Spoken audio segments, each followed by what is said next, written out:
as a child, I was raised in a family that liked to tell stories.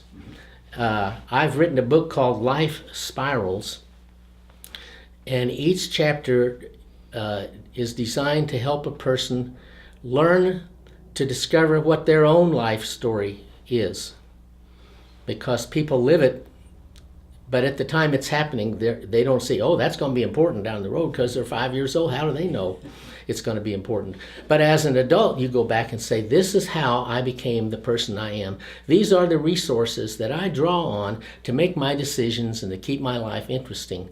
But I'm not aware of what has happened to me. So Life Spirals is a book about how to become aware of things that you don't really know about yourself. I tell people the first time I became aware, looking back on it, was a time our families used to gather for Thanksgiving dinners. And often it would be at a farmhouse where my mom's sister and her husband had a farm. And it was a traditional family, and that meant that the women cooked the turkey, the Thanksgiving dinner, and they prepared it, and we all ate it. Then the women would retire to the kitchen and do the cleanup, and the men would go in the living room and maybe play dominoes or cards. Well, for a kid, neither of those two places was very welcoming. But I do remember sitting down, maybe laying on the floor where the men were talking and playing cards. And then I will always remember my uncle saying, we never did know whether old Mel was murdered or whether he killed himself. And then they went on talking about stuff kids can't understand. But I do remember hearing that, and really, there's more going on out here with these little farmers than I had imagined. And so I look back at that and say, I'm remembering stories and values that I got from growing up, but I only understood their value to me much later. And one of them is that if you listen, you're more likely to learn than if you're talking. I remember a time when I was a junior in high school, and I had a part-time job working at the Kansas City Star as what they called a copy boy. In those days, the reporters typed the stories, and they brought the paper in to a horseshoe desk where they had city editors who would get it ready for the linotype operators to, and if they found any typos or misspellings or even just better style, they would do that. And then they would take their half sheet of paper, write the headline in big letters, and paste it onto the top of the article. And then they would roll it up and put it in a vacuum tube. A lot of people don't even know what a vacuum tube is. And the copy boys would take it across and put it in this machine that would suck it up to the second floor where the linotype operators would turn it into stories. So I remember the 3 or 4 of us guys, it was all guys, would sit there and we would be talk, and then one of the editors would say, boy, and that meant we're supposed to jump up and take one of those tubes and send it up. And if we were so busy talking that we didn't hear, that was really a cardinal sin, because that's all we were there for, is just to sit and wait. And I recall, because I'd had conversations with the city editor, Jim Turnbull was his name, about the fact that I was kind of an aspiring journalist. I was going to be the editor of my high school paper and college paper and so on. And he came over to me one time and said, son, if you're going to get a story, you got to keep your mouth shut. Nobody can listen and talk at the same time. And I've remembered that all the time, because I've written many stories, but I've had to interview someone and keep my mouth shut and write down the facts and write the story.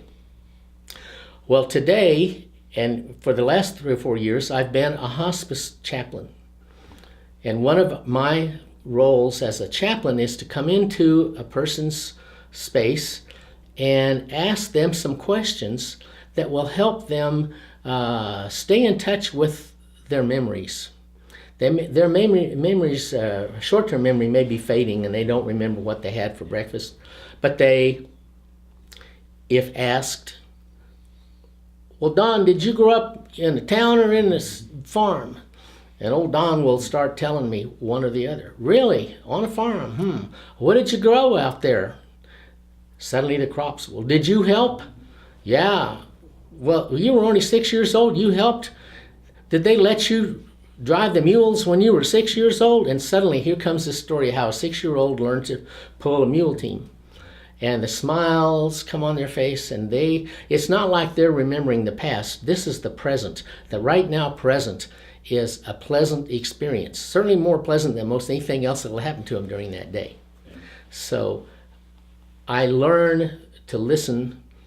I've been trained in what's called active listening, where you listen not only to the sounds of their words, the tone of voice, the pauses, the gestures, the facial expressions, when they decide to cross their legs and look out and try to recall something. Sometimes a silence can mean, I'm about to tell you something you've never heard before. I'm about to tell you something I've never said before. Is it dangerous? Is it going to get me in trouble? I'm going to go ahead and tell it anyway. Now, if I had interrupted and changed the subject during that pause, I would have missed that person's transforming experience that meant so much to that person. And they would have gone to their grave without ever being able to release themselves of being the only one with that memory. So that's how I think the importance of storytelling and life story is. There is even in the field of religion, where I'm trained, a big shift in the last few decades from an old form of preaching. It was called declarative preaching. You make 3 points and you give illustration for each of the 3 points, and then you offer a challenge or an invitation.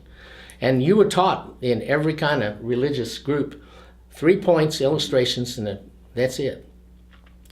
And a lot of times you only have 1 point, but you have to make it into 3. And by the time you're somewhere between 1 and 1.5, everybody's figured out what you're going to say. And would you please get finished? Along came a man whose name was Fred Craddock. And he was born in Tennessee in the South. And he had a family a lot like mine. And he realized that people loved to listen to stories. They even loved to listen to stories where they have no idea what the point is while it's going along, and even after they're done, they still don't know what the point is. What he noticed was people tend to take from those kinds of stories what they need. So he created a whole new form of preaching style called narrative theology and narrative preaching. And it's almost utterly transformed almost all of at least the Protestant denominations, and some homilies among Catholics today. So that today, and I've heard Dr. Craddock preach a number of times, and he'll get up and he's got a high-pitched voice and he's not very tall. He doesn't look like a very commanding speaker, but he'll put his hand on his chin and he'll start, the other day when I was in the barber shop, and suddenly you're interested in what happened to this old man in the barbershop. And he goes on and he brings the story out. And then at the end, he will leave it kind of like, some people say it means this and some of these other, and I take this out of it for now, but in the old days, earlier, I took this other. And what he will leave then is a lot of options of how to understand that story and encourage you to think up one of those or maybe another one. So that has transformed how preaching is now called narrative speaking. Some of the Toastmasters groups are now discovering that stories don't have to be illustrations where you already make the point and then you can only prove that there's only one meaning for that story, and it's to clinch that point you already made. But no, turn it around and tell the story open-ended and notice of other people, whatever they're working on in their personal lives, that story, many universal stories can have lots of different meanings, and people get to pick the one that is connecting with their particular issue right now. So whenever I speak or preach, I generally do narrative style preaching. I'll tell one more story. I worked on an anthology after I moved out of Texas, where I'd lived for 20 years. I moved to New York and got involved in New York publishing. I worked on an anthology of writings about Texas, some of which were by Texans and some were by people who were passing through, all the way from Santa Ana and Davy Crockett right down to popular culture heroes today. But I'll always remember I got to meet with a man named John Henry Falk. If anybody remembers him from popular culture, they remember that there was this old geezer who would sit in a barber shop in the Hee Haw television program, and Floyd the barber would listen, and old John Henry would tell a story. He would not hammer home what the meaning of the story was, but there was always one. One example, he talked about how when he was growing up, his closest friend out in the country was a young black boy his age, and they loved to play together. Well, one time, John Henry's mother said, I'm not feeling very well. Could the two of you go out and gather the eggs from the hen house? And so, yes, they did, and they gathered all the eggs on the lower row of nests and put them in a little basket, and then the middle row. And then the top row was just out of their reach. And they would reach in and get the eggs and put it in the basket until they came to one of these nests, and it didn't feel like an egg. And when they touched it, the head of a snake came out. And so terrified, they backed up really fast and backed themselves right through the windows of the chicken house and landed outside, bleeding and screaming, help, help. And finally, John Henry's mother came out and said, what's going on? There's a snake up there. And she looked up there, and it was a harmless garden snake. And she just picked it up and flung it out into the weeds and said, now that wasn't a dangerous snake. It was a harmless snake. And John Henry said he can remember bawling and saying, well, maybe so, but it scared us so bad it hurt ourselves. And then that was the end of his story. But for me, I thought, how many times in politics or in family disputes or whatever, there's some harmless thing, but we can scare ourselves so bad we can hurt ourselves. So I don't necessarily have to drive the point home, but that's an example of how a story has powerful meaning. But you have to be a storyteller, and you have to understand the meaning in your own life or in someone else's in order to get those kinds of messages across. I was born in Kansas City, Kansas. My father came up from Oklahoma. He was born in Oklahoma before it became a state. His birth certificate says Indian Territory. He was born on a farm. He came to Kansas City to get a job. My mother was also born on a farm out in Missouri, not far from where Harry Truman grew up. The schools only went to the 9th grade in Oak Grove, Missouri, so she wanted to finish school, so she moved at the age of 14. She moved to Kansas City, enrolled in a high school, rented an apartment, got a part-time job in a downtown department store, and finished her 10th, 11th, and 12th grades, and graduated third in a class of 300. I didn't know that growing up. I didn't know that until I started asking her a long time later. I didn't know what it was like for my dad to grow up far from any doctors, out in the middle of what was called Indian Territory.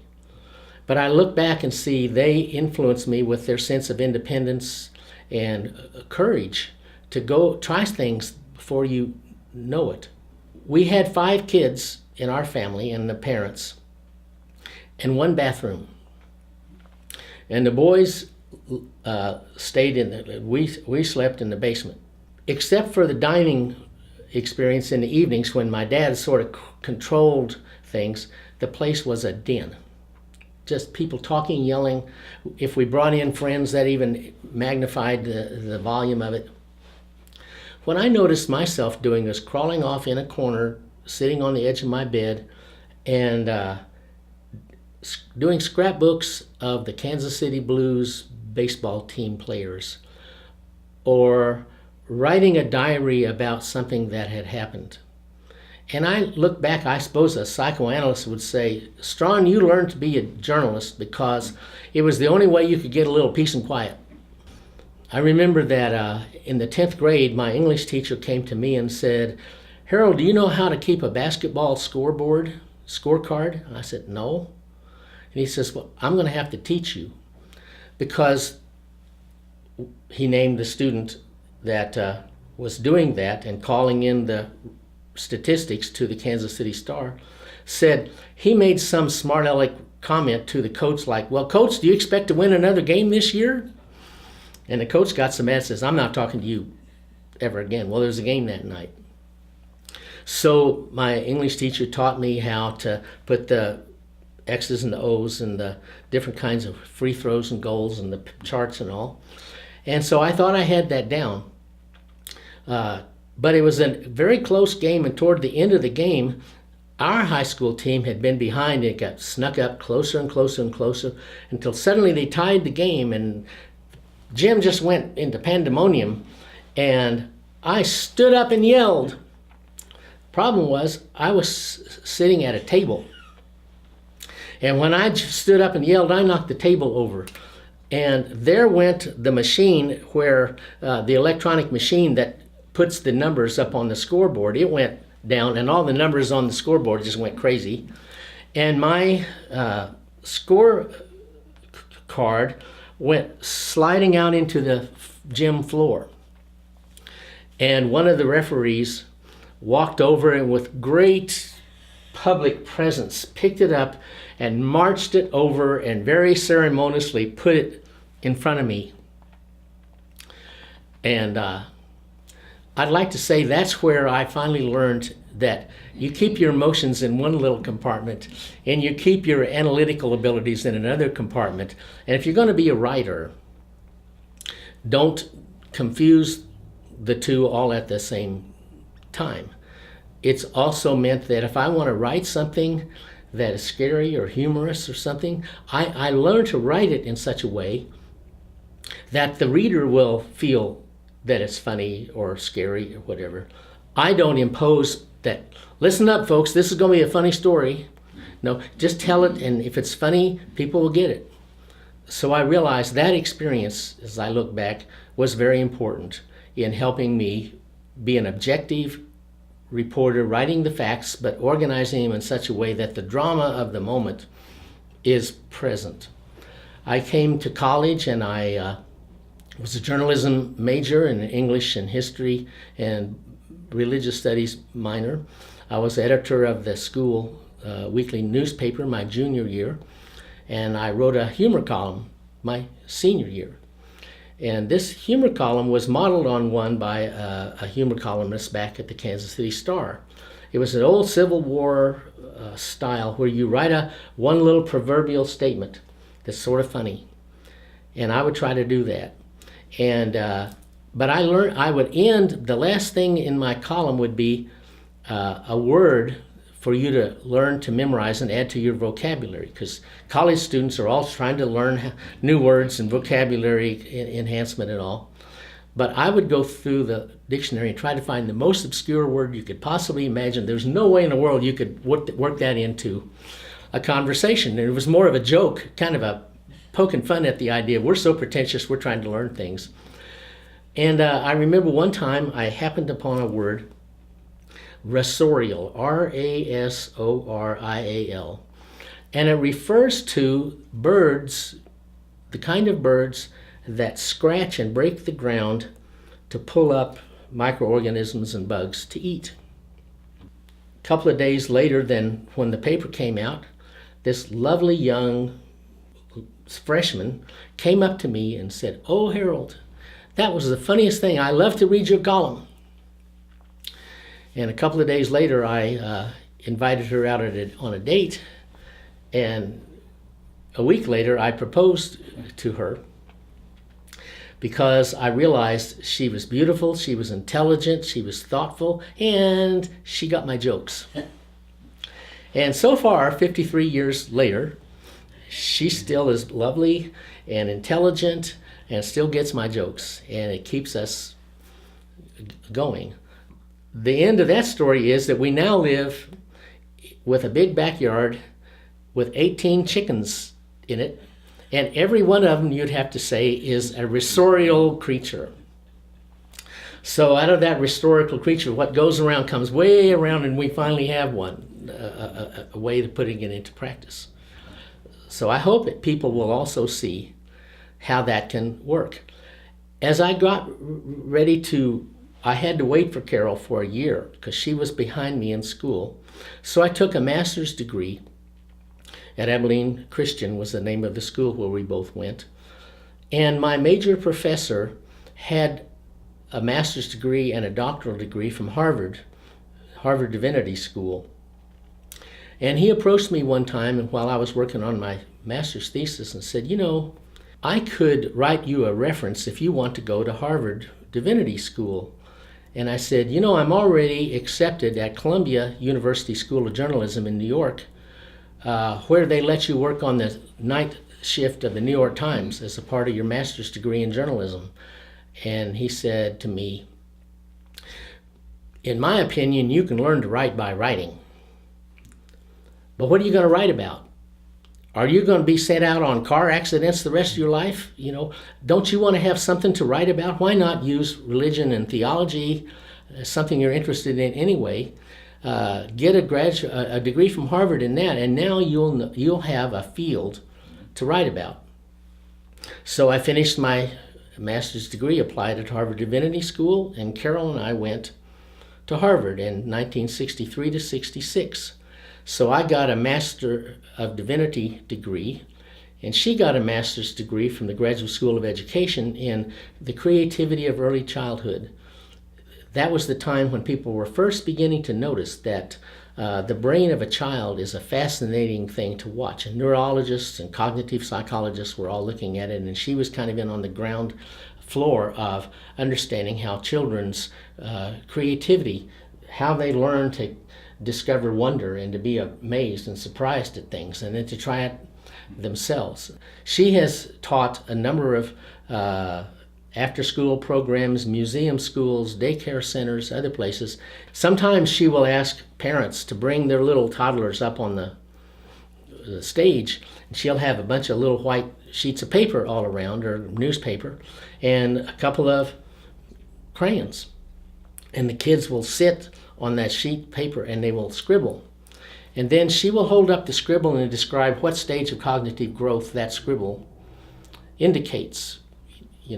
Back and forth like this is the first one, and then kind of curves, and then suddenly circles, and then suddenly a circle with two other circles inside, and that's the first time they're trying to draw a face.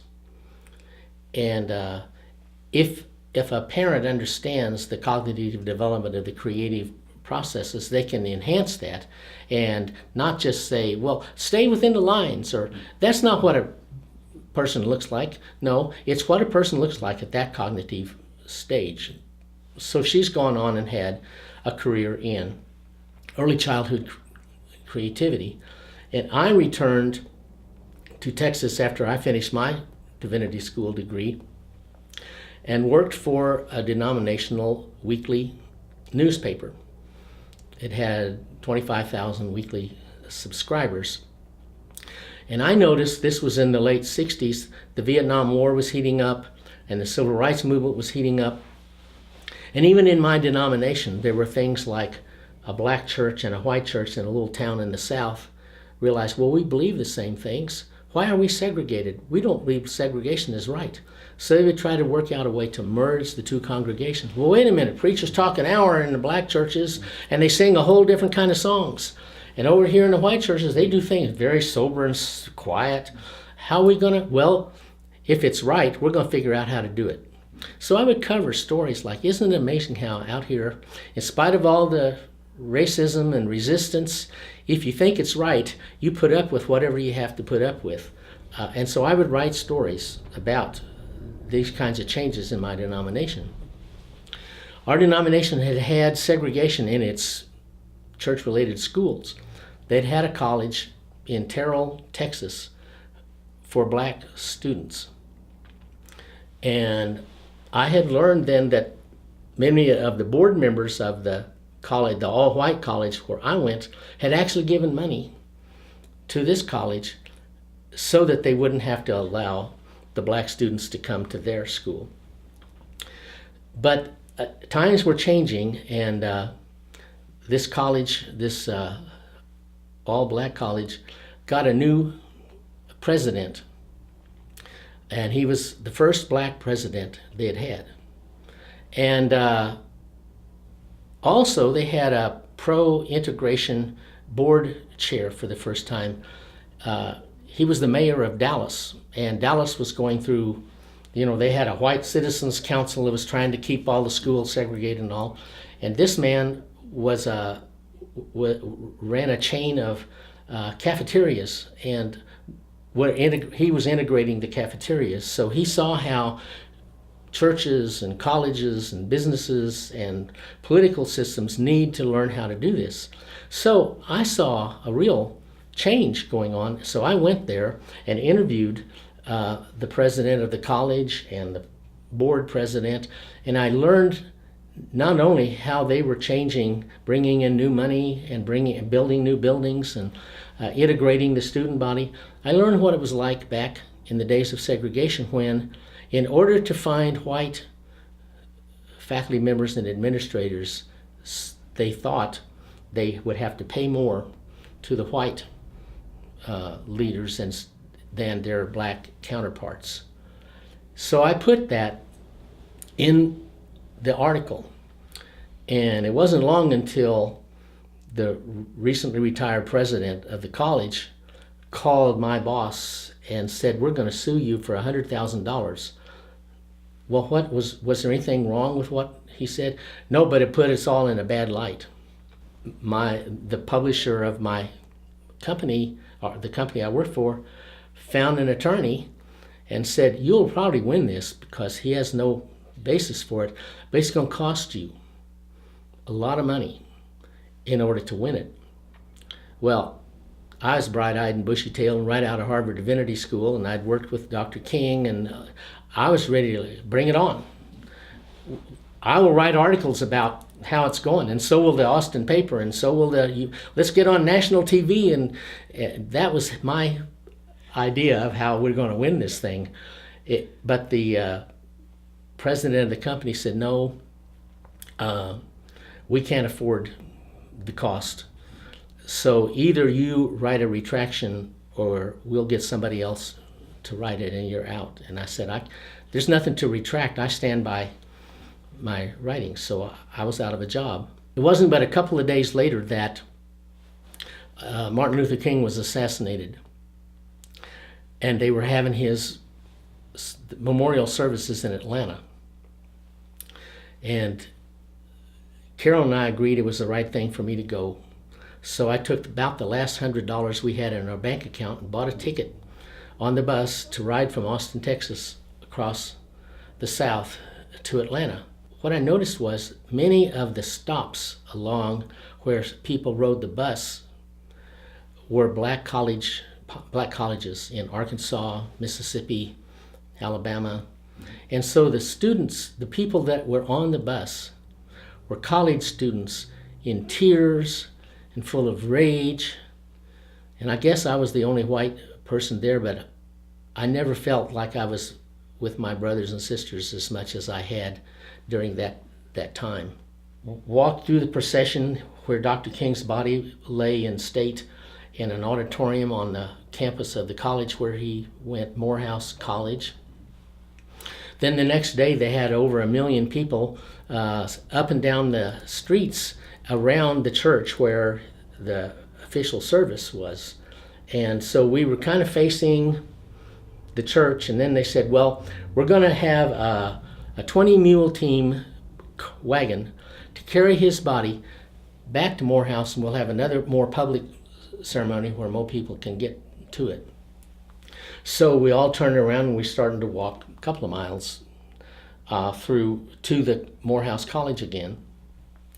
And I noticed that I was looking around me, and right in the row where I was walking was Sidney Poitier and Eartha Kitt, the jazz singer, and the mayor of New York City, John Lindsay, and the president of the Urban League, Whitney Young. And we were all walking along together. Well, we were walking down a residential street, and there were terraces, and there were people sitting up on their porches watching the procession. Well, Whitney Young was from Atlanta. He had taught at one of the colleges there in Atlanta, and we were walking through his neighborhood. And people, hi, Whitney! And it was quite remarkable. Everybody recognized him. And also, as we were marching, people would be singing familiar civil rights songs. And occasionally you'd get where both songs are kind of coming at you at the same time, and you'd either go forward or you'd go backward to pick one. And I remember how Amazing Grace became the song we were all singing. Eartha Kitt sang it. I can remember her voice. Sidney Poitier sang it. And of course, Whitney Young sang it. But Mayor Lindsay, being a New York Polish Catholic, says, what is that song that everybody seems to know? And I will always remember Whitney Young saying, Mr. Mayor, they say that you're thinking about running for president.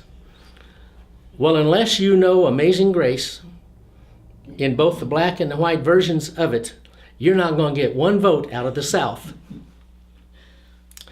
And for some reason that has stuck in my mind as we proceeded on down. I was able to go inside the quadrangle of Morehouse College. I heard Rosa Parks speak. I heard Mahalia Jackson sing the song, Precious Lord, Take My Hand, which was the last words that Dr. King had said. Some of his associates were up on the balcony of the motel and preparing for a meeting. And they said, Dr. King, what song would you like us to sing tonight? And he said, sing Precious Lord, and sing it pretty. And those were his last words. So that was a very powerful time in my life to see the way I'd been trained in fundamentalist Christianity and these transforming social activist movements. They were not in conflict. You know, in my heart, they were all the same thing. And as I got ready to go back home to Austin, I reflected on this all the way back, riding the bus back. When I got home, Carol said, hey, you got a phone call from this person in Abilene. That's where the college was. And so I called this person back. And he was the head of the denomination's religious radio and television ministry. And he said, our radio speaker really wants to address these issues about civil rights and racism, and he thinks you might be able to help. So I was out of a job for about 2 weeks, and I came and participated in working on radio programs addressing the issues of race and racism. And I wasn't the speaker, I was the researcher, but there were 400 radio stations around the country with 500,000 listeners who at least heard our denomination say something. I'll always remember a postcard the speaker got from a Catholic priest in the South, in Alabama, who was one of the leaders of the civil rights movement. And all it said was, "Welcome to Calvary, brother. It's been lonely here."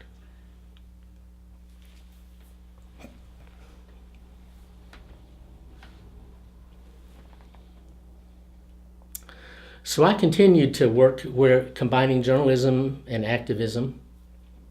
It wasn't long until I was asked to develop programs and scripts for the television program. It appeared on about 150 major city stations, and there were 2 million listeners to that every week. But I had always intended to go finish up some research in a European university. My major professor at Harvard had moved to a university called Tübingen, which was a famous theological school in Germany.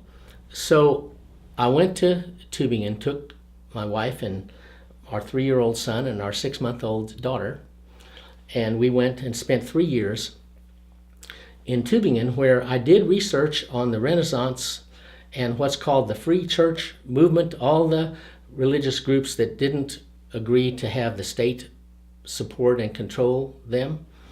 And my denomination was one of those. So I did some research about that. But we made our living by my continuing to write scripts for the television program.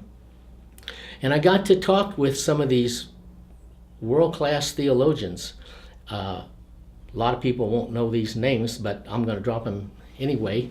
My major professor there, his name was Heiko Obermann, who wrote the 2 best biographies of Luther and Calvin that are still in existence. Hans Küng, who was a major troublemaker for the Roman Catholic Church and a reformer, been part of the leadership of the Second Vatican Council.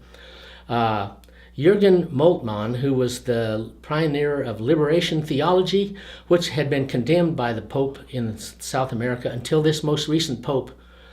And so liberation theology is kind of back on board. And then the final name is Ernst Käsemann, who wrote some of the best biblical commentaries that are still read.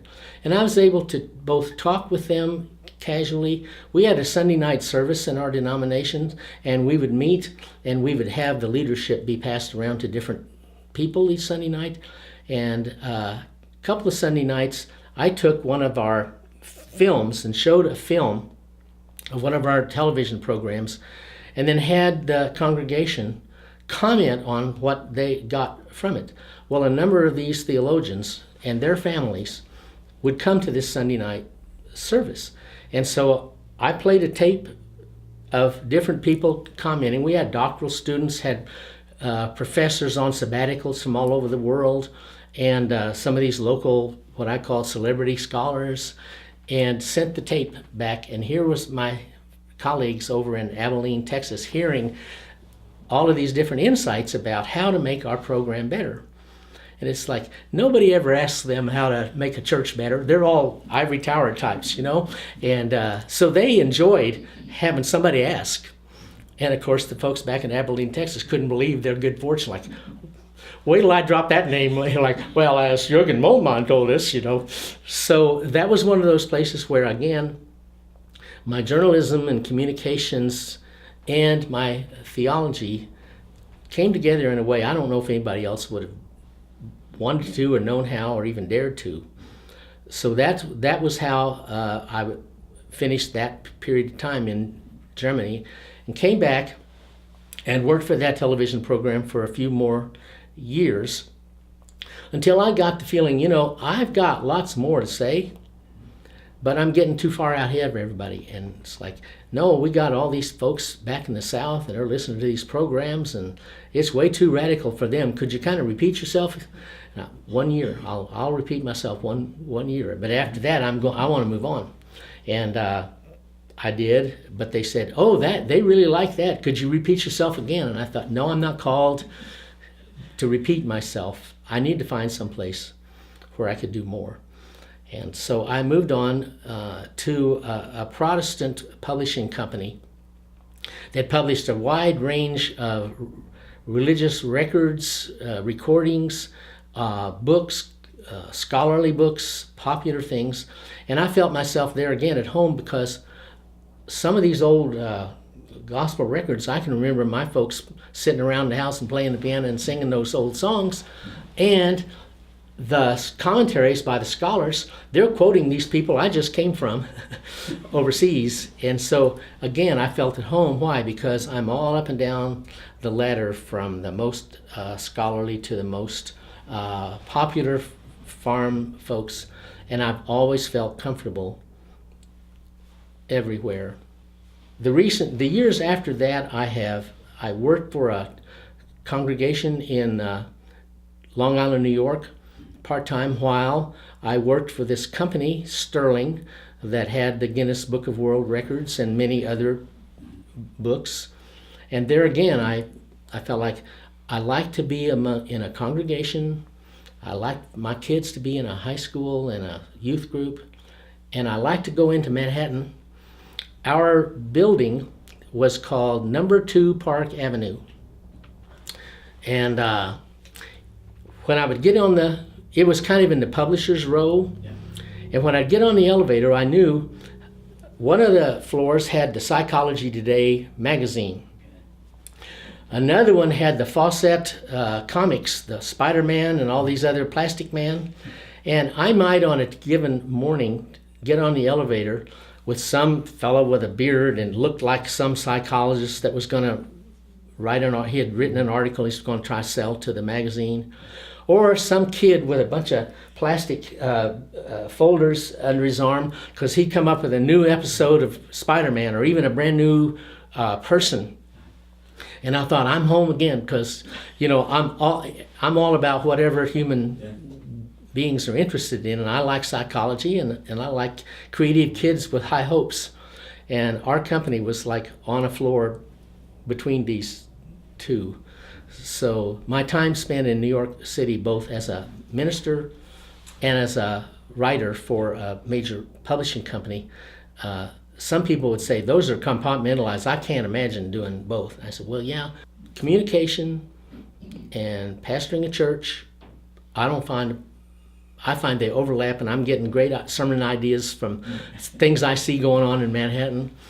And I see things going on with folks in my congregation suffering from grief or having a breakthrough of some kind, and I identify with the readers of these books. So if I write something about these books, I understand who the market is, maybe better than somebody who just knows about marketing but doesn't know about human feelings. And I came up with a concept that I call felt need. Communication can address a person or a congregation or a society's felt need. What does that mean? It means understanding, letting them tell you what their feelings are and what their needs are. That was kind of a radical concept in advertising because we got this product, let's see if we can push it. Let's see if we can find somebody out there who wants to buy it.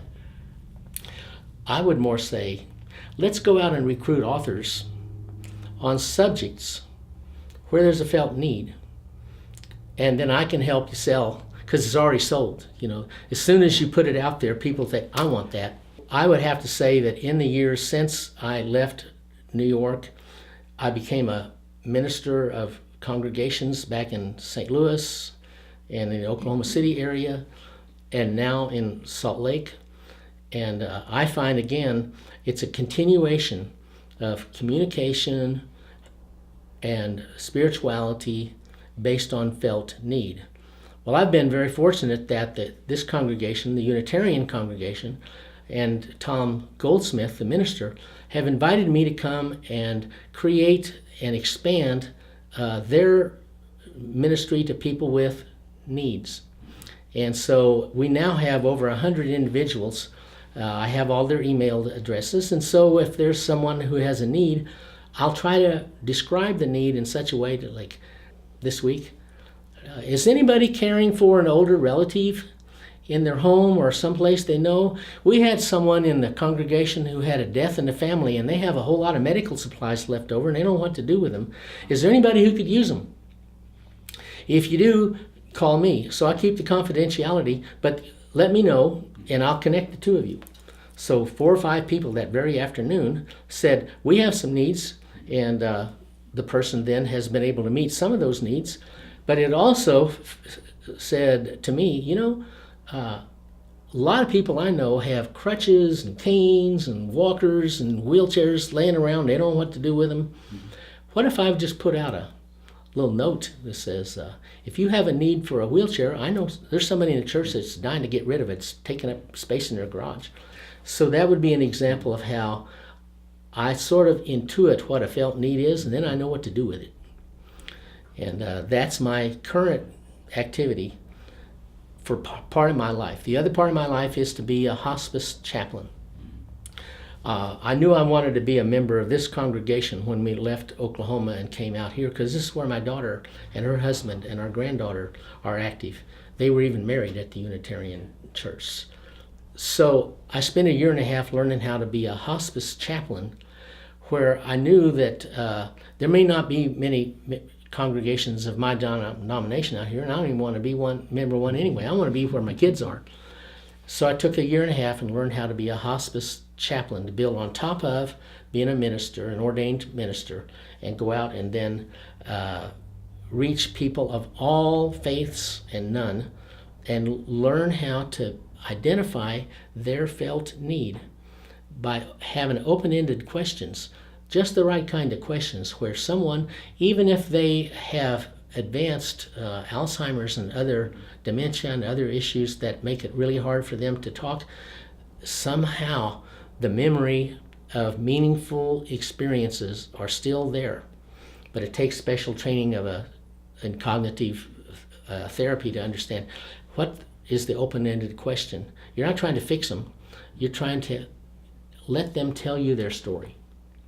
So I'm going to end it here with the idea that going all the way back to hearing people tell stories when I was a kid led me into journalism, but then I had to learn how to have some kind of specialty, and that became religion and theology and church life and moral issues in the society. And now every day I get up and I'm either working with something going on at the Unitarian Church or the hospice chaplaincy, or both.